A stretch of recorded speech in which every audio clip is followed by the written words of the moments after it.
This podcast is sponsored by nobody. Hey dudes, welcome to Splat from the Past, the only 80s themed horror sci-fi show where things can get totally radical. Now today I will be welcoming a legendary guitar virtuoso, and I'm talking about Roger Nemour. Roger started out in bands such as Gnarly Beast, Madam Beast, a band called Motels, not the Motels, Motels, and then he was in the 80s hair metal band Tokio Rose. They had an album out in 1987 that is just fantastic if you go on YouTube and take a listen to it. And then he teamed up, I guess it was a real band called Panther for a low-budget comedy called Computer Beach House, circa 87, 88, that I just discovered recently on YouTube. It's pretty entertaining, pretty bad at the same time. And, he's recorded instrumental solo albums, and he even co-produced Ike Turner's Rising with the Blues album, which won a Grammy for Best Traditional Blues Album just before he passed away. And it's going to be a great conversation today, and I cannot wait.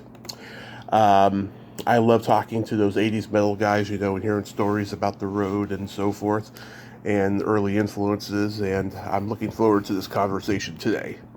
So yeah, here is my interview with Roger Nemour. Hey Roger, welcome to the show. How are you today, sir? Pretty good. Yes. Pretty good. This is such a great honor. Thank you so much for taking the time today. Oh, yeah. My pleasure.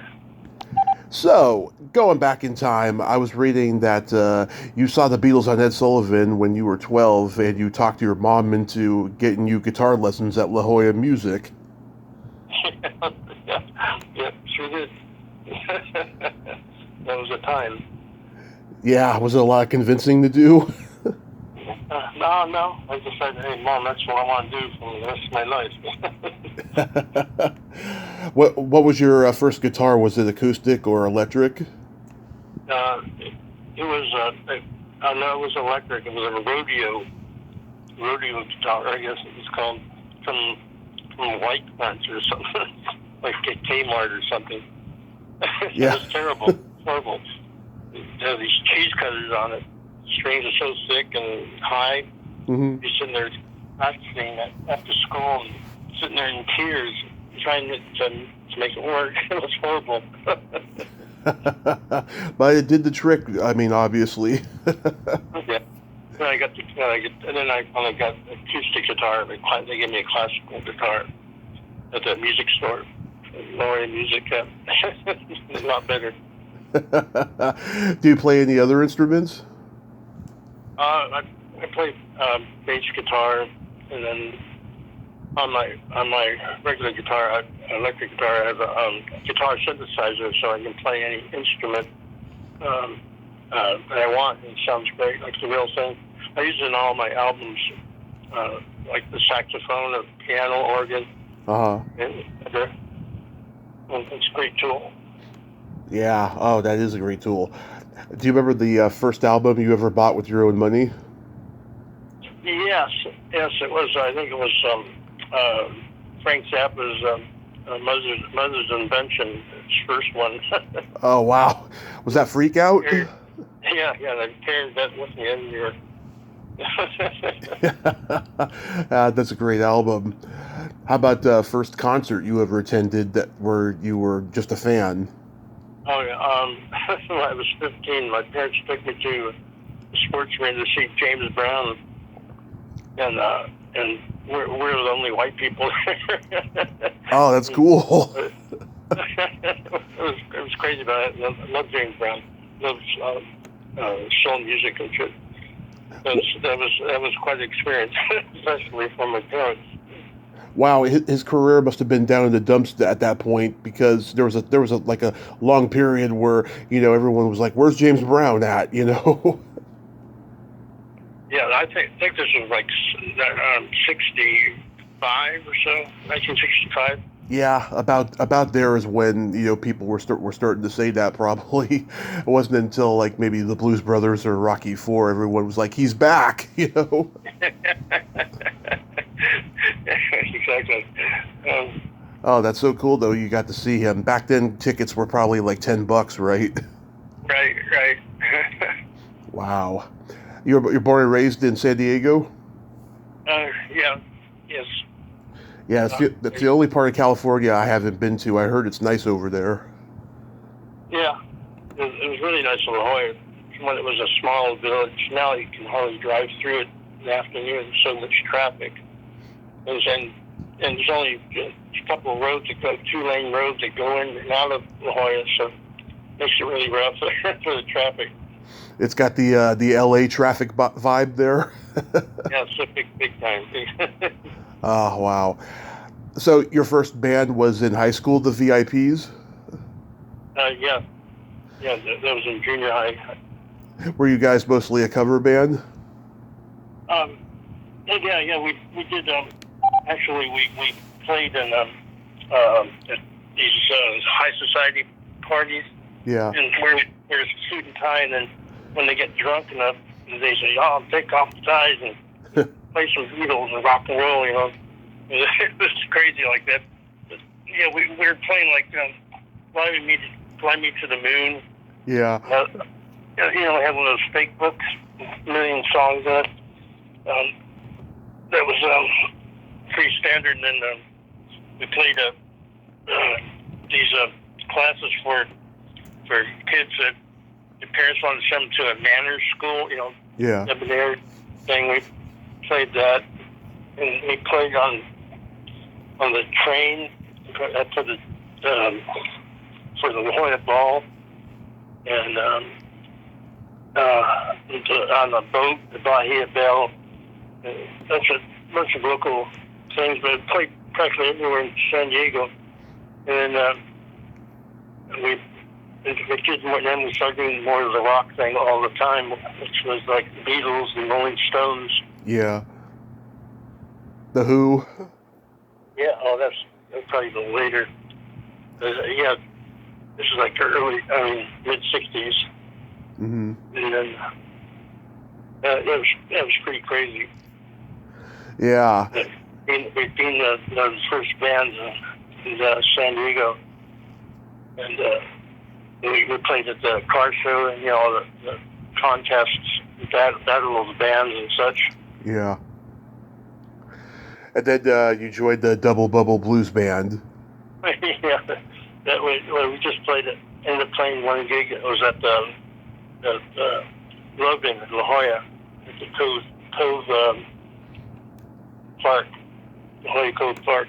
Yeah. We played there.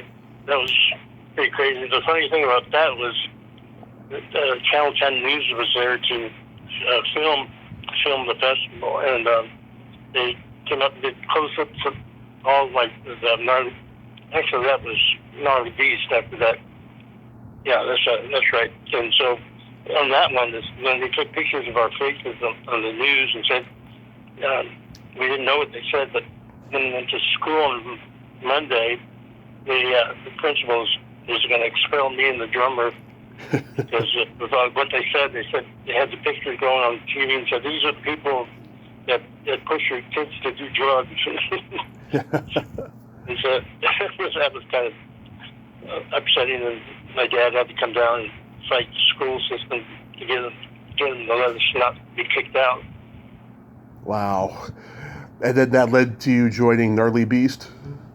Yeah. Yeah, we played in the house band at the Palace.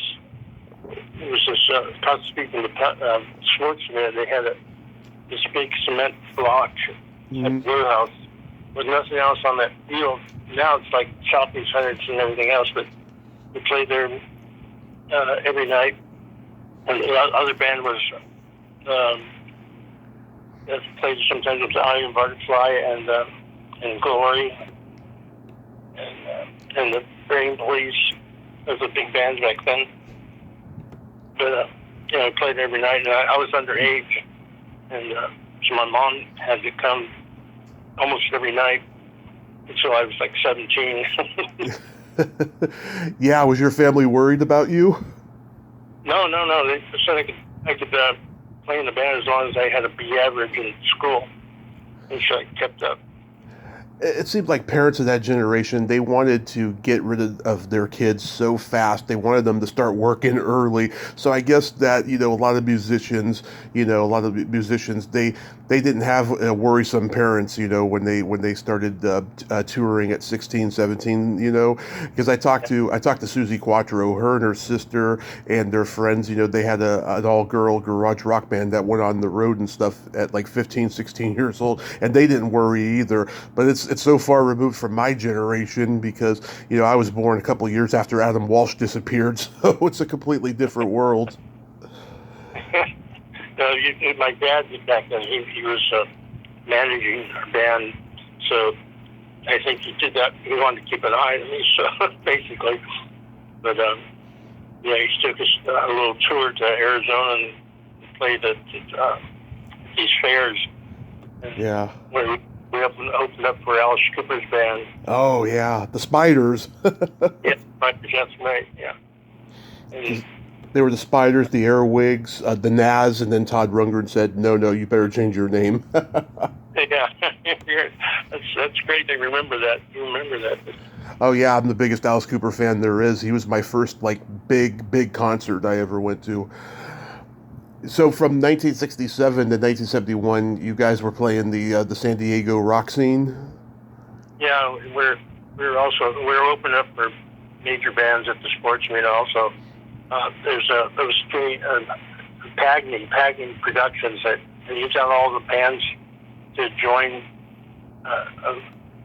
his production thing where we'd shift, we'd rotate for playing concerts and stuff, which was pretty good. It was really nice. It was more organized than anything else I've ever seen in San Diego as far as get work all the time. We'd open up for A Beautiful Day or Chambers Brothers and Eric Burden and War. Jethro Tull. Yeah. Canned Heat. Fleetwood Mac. Who was the lead singer in Fleetwood Mac at that time? Peter Green. It was Peter Green. Okay, good. Old Fleetwood Mac. Yeah, I heard he was a very depressed guy, and that's what came out in his music. Yeah. No. Yeah, that is so cool, man. You got to see all those great bands. Jethro Tull, they were still in their blues phase at that point. Yeah, that was a great concert for them. Yeah, that was kind of cool because of Northern Beast. We had a friend, Mike Millsap. His dad ran an English import store for records, and he'd always bring us all these albums that haven't been released here yet, like Jimi Hendrix's Our Experience or Led Zeppelin. And so we get these songs and we play them at the club, and everybody thinks they're our songs. Remember, we opened up for A Whole Lot of Love at the Jethro Tull concert. That was before it was even played over here. And we smashed up some guitars and stuff and made a scene. That was right, and opening up for Jethro Tull. And that was a lot of fun. I bet. So came out and realized it wasn't our song. Yeah. Did you guys go out to LA and play the Sunset Strip? Yeah, we did that. That's when there was a lot of fun there. That's when Sunset Strip was packed with people, and everybody looked like a rock star. And every bit of that street for miles would be packed with kids, and you just be just like one big party. You go walking through there, and you go into one club and sit there and watch a light show, and another one you go in there and you'll see Jeff Beck sitting with somebody. It was crazy. And yeah. It was a smaller community back then, there was no internet, everybody knew each other, everybody hung out more, it's a different world now, everyone's kind of divided by technology. Exactly. Yeah. Do you remember seeing a band called Sloth? No, I didn't. Yeah. Tommy McLaughlin was in the band. He became a horror movie director later. He did Friday the 13th Part 6, Jason Lives. And they used to play with Alice Cooper at the Whiskey back in the late 60s. Oh, wow. Yeah. He got Alice to do the theme song to the movie as well, years later. Well. So you guys record a 45 called Cheatin'. What's the genesis of that song? Oh, wow. It was kind of a metal song that had a little funk into it. Most of my music involved with they usually had some kind of like a funk or some really good beat in it. And sometimes I refer to it as like Motel metal, you know. Yeah. This is what made it danceable.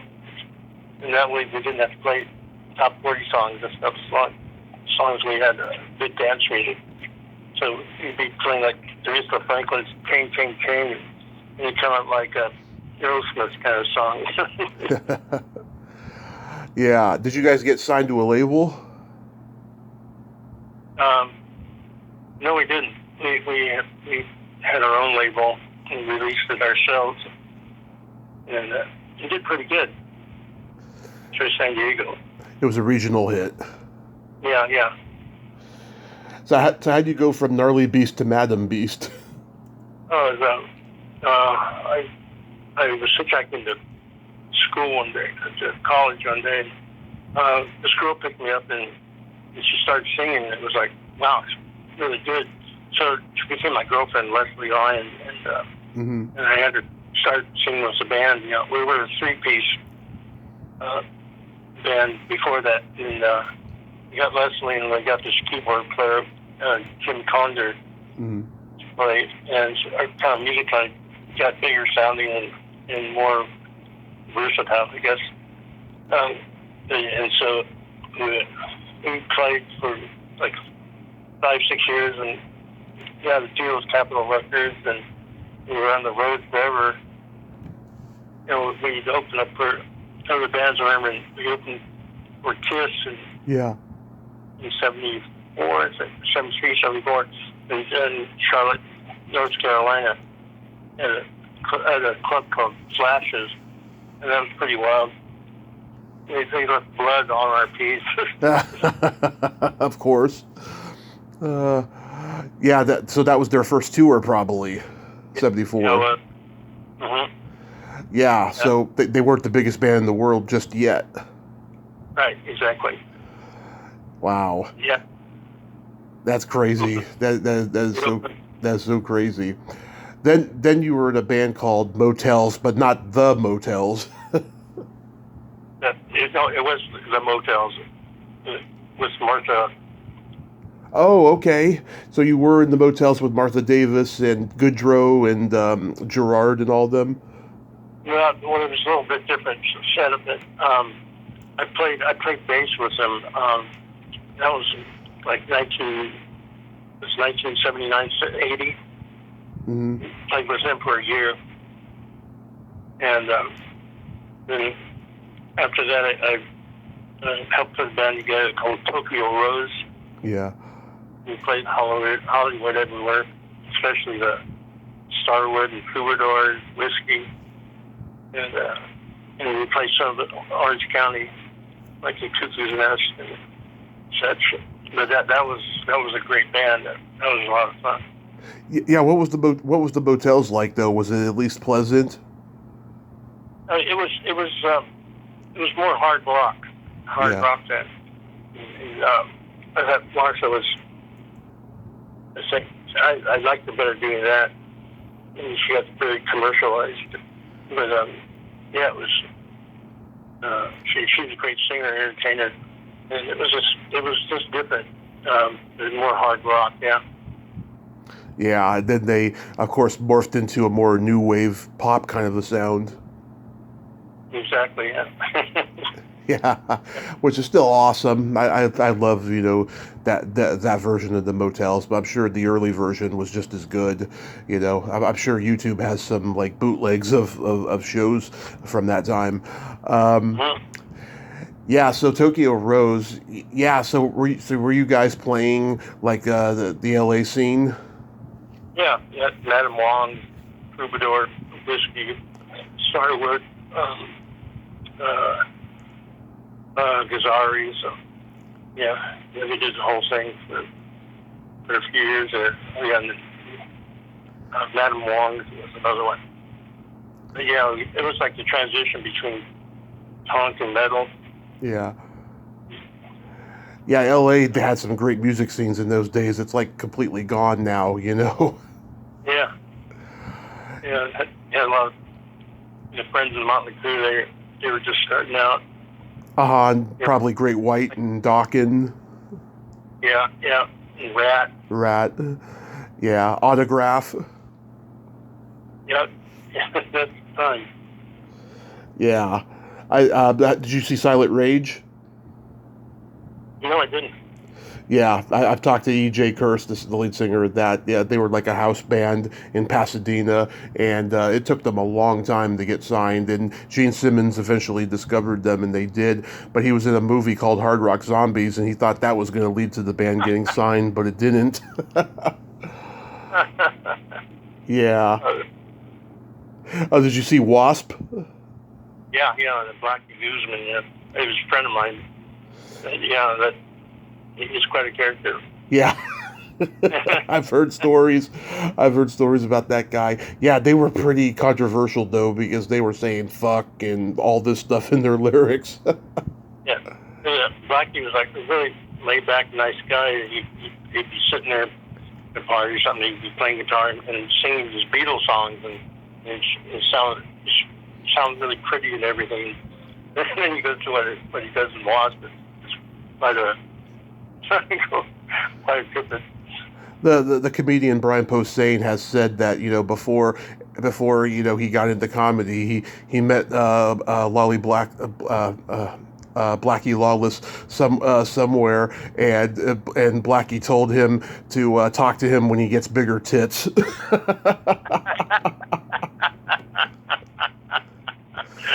Does that sound like Blackie? That's miracle. Yeah, but I like that album you guys recorded. So you guys had to go up to Canada to get signed because it was too competitive in the States. No. We had some deals. We had some independent people that invested money in us that tried to do the record themselves, and just went back and forth so much that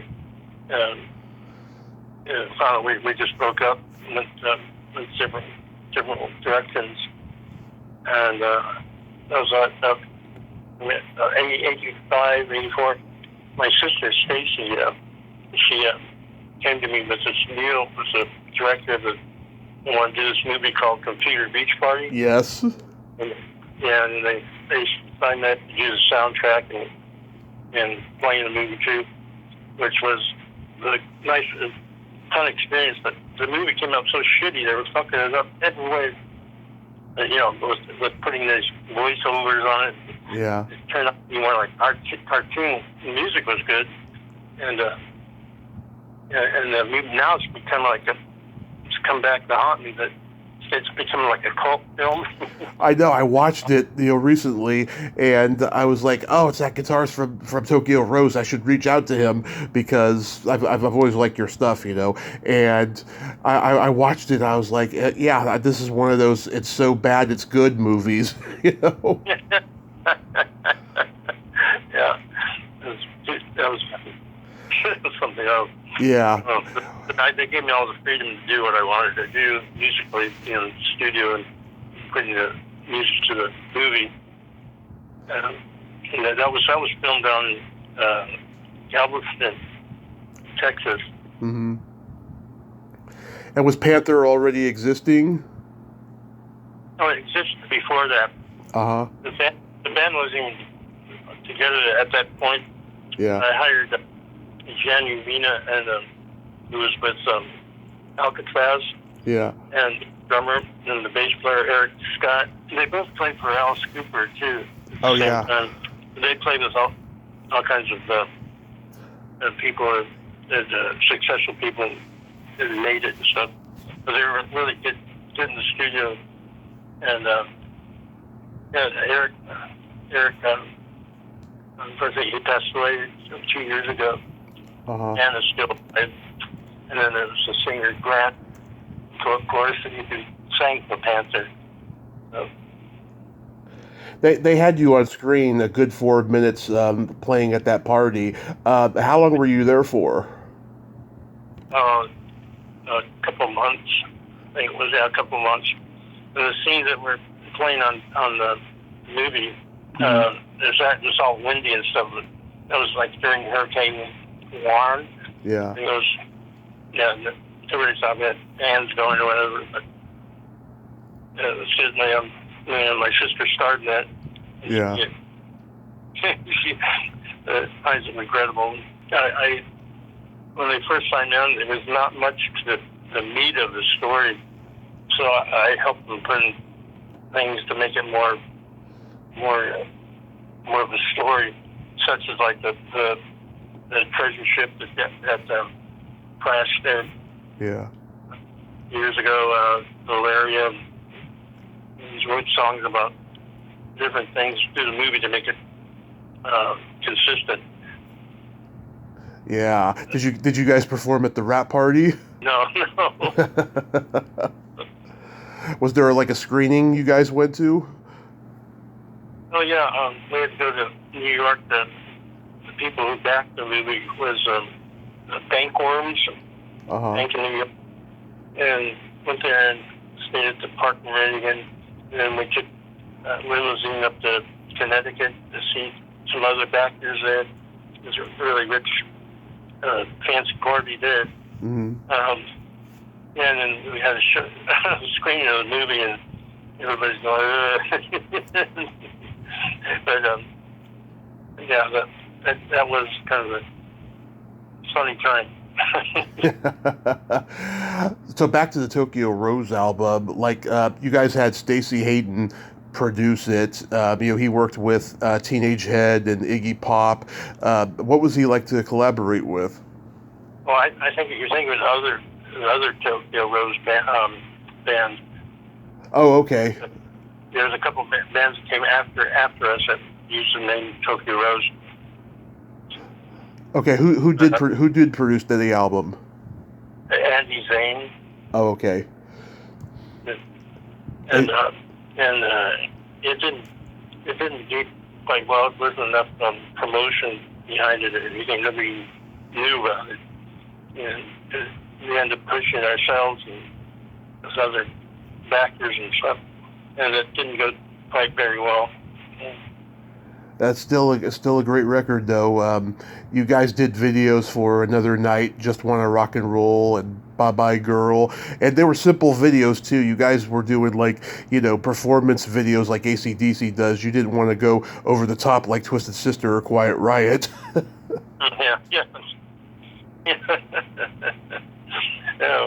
But plus we're having a couple of us weren't getting along with the other guys in the band, and it's kind of depressing.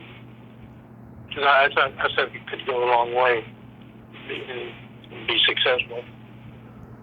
Yeah, but at least you guys got to have a tiny bit of that moment in history with that. Was there talks about doing another record? No. The other guys wanted to go back to Florida, do what they were doing, playing clubs and stuff. That's pretty sad. That does sound sad. Yeah. Did you guys go on the road with any big bands? No. No, we didn't. we had some opportunities, but we had to decline because the band was falling apart. Wow. So the whole experience sounds like it wasn't great once the album was made. Yeah. I really like Lonely City Nights. I think that song should have been a big hit and should have had an MTV video that would have been big. It's just this really catchy, very AOR like song. You know, it's like a mid-paced anthem. Mm-hmm. I really like that song. Did you write that? No. Oh, okay. Yeah. So after Tokio Rose and after Computer Beach Party, what happened? Oh, I ended up putting a recording studio together downtown San Diego, Mm-hmm. and working in a studio producing. After right after that was I was doing writing with Ike Turner. Oh yes, I want to talk about Rising with the Blues because I think it's a fantastic record. Well, thank you. Yeah. Producing him, that was like a whole different thing I never did before. Producing somebody. I was working as his tech, as he was living in San Diego at the time, in San Marcos, Mm-hmm. and I was doing a studio, putting a couple of studio together, and doing engineering for him. And one day I took a song of his home with me, and we did it. And it was different instrumentation and everything, and I came back and played it. People were saying, "No, don't, he's going to be mad." I know, you don't like it. So I played for him. He goes, "Oh, you're a genius. You're going to produce my next album." So I moved up to producer position and recorded. The actor is what a great guy he is. He is so funny and very generous and loving, and we got along great. Produced his album, and I got the best I could get out of him as a producer. And we ended up getting a Grammy for the album. Yeah, I listened to the album. You know, I like "Give Me Back My Wig," "Caldona," "After Hours" because it's just not blues, but there's some jazz and some funk in there that's just infectious. I mean, just infectious, and only in a way that Ike Turner could do it. You know. Exactly. And he was so happy after then he passed away at the end of that year. That was in 2007, I think. Yeah. Did he know it was the last record? Yeah. Oh, that's awful. But we were working on his next album before he passed away, and I was going to start playing guitar for him on the road. That never happened, but yeah.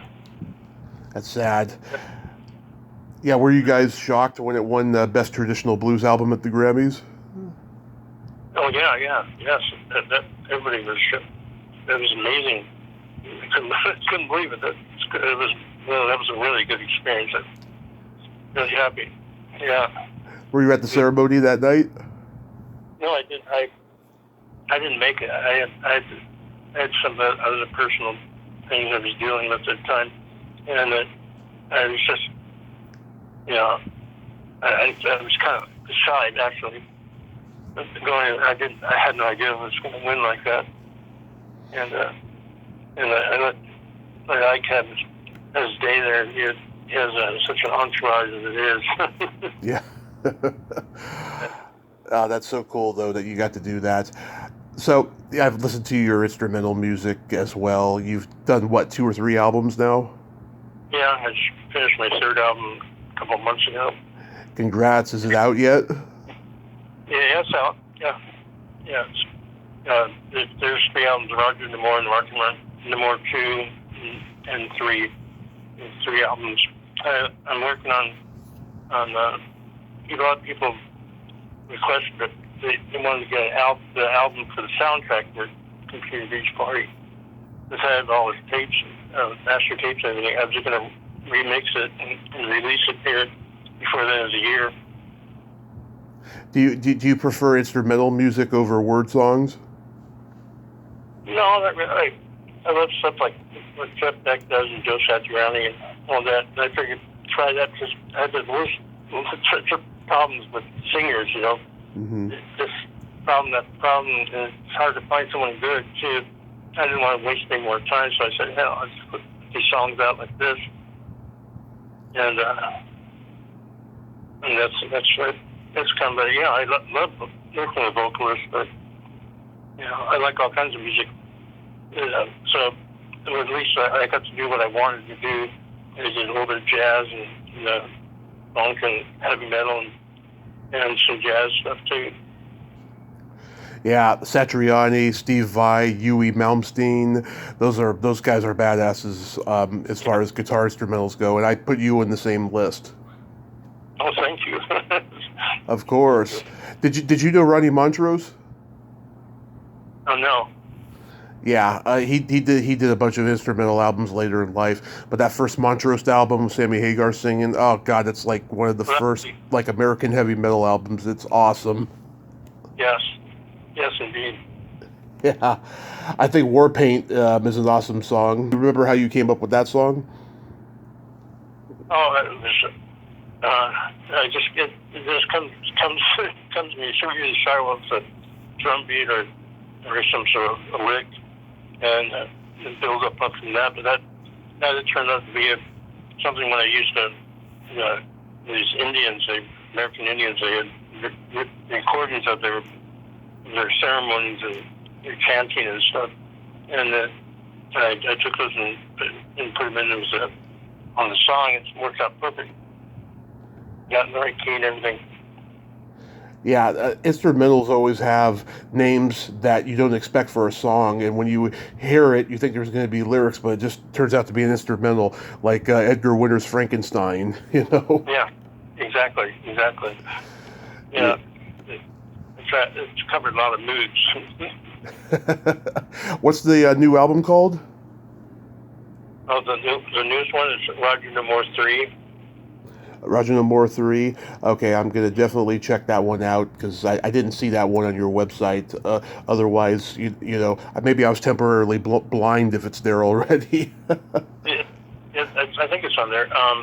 But it's also there. All my stuff's on YouTube and iTunes, and I think also. Yeah. Do you have anything else upcoming? Any live shows or anything? No, I have a bass player and a drummer, bass player Craig Wolf, and he's played with me forever. And then the drummer Leroy Vega. He's in Japan, and waiting for him to get back here so we can put something together. And he should be back by the end of the year. And then definitely want to go on the road and play live again. Yeah, I'm sure the pandemic really, put you in a tight spot. Yep. Yeah, that's something else. But I got a lot of work done as far as writing and recording. Yeah, that's like the only plus. Exactly. Roger, you are a national treasure and a mention. I thank you so much for coming on today. I hope you have a great rest of your summer and keep on rocking and be safe out there, man. Great, thank you. I really appreciate it. My pleasure, sir. You have a great day. You too. Thank you. Thank you. Bye-bye. Well, there you have it. Roger Nemour. Ain't he a cool dude? Oh, what a sweet guy, huh? I'm so glad we could have this conversation today. Go check out Roger Nemour 3. I will definitely do the same. I was wondering if he had a third album coming out, but apparently he does, and I didn't hear it yet, so go check it out. Well, until next time, this is Tommy Throwback Kovac saying, there's no shame in living in the past, because the present sucks. Later, dudes.